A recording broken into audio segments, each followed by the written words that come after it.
Monsieur le Premier ministre, samedi, j'ai expérimenté physiquement les violences policières dénoncées depuis des semaines.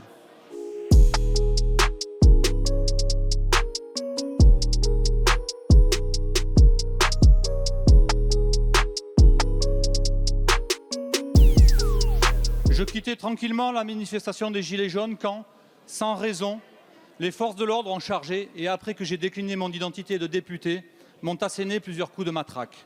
Ceci est révélateur de la dérive autoritaire de votre gouvernement. Chaque samedi, de plus en plus de citoyennes et citoyens pacifiques sont frappés, mutilés, mis en garde à vue, avec une doctrine de maintien de l'ordre qui ne fait qu'exacerber la violence.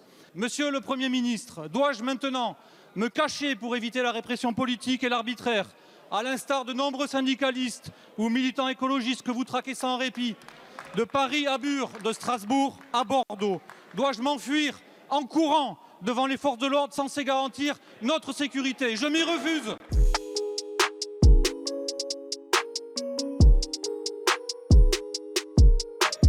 La blessure que vous avez pu montrer, monsieur le député, sur les réseaux sociaux appelle votre émotion, mon émotion aussi.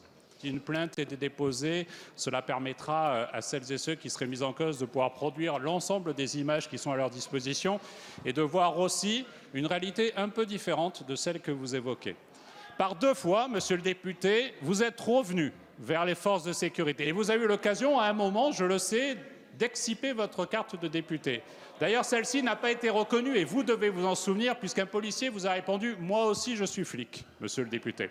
Il y a eu une confrontation physique que je regrette. Il me semble que ça n'est pas la place d'un député que d'être dans un lieu interdit pour une manifestation et que ça n'est pas l'attitude d'un député que de se retourner, de provoquer, de baisser le bouclier de protection des forces de l'ordre et qu'il me semble qu'un échange avec nos hommes devrait nous permettre d'avancer dans la bonne direction. Voilà, monsieur le député.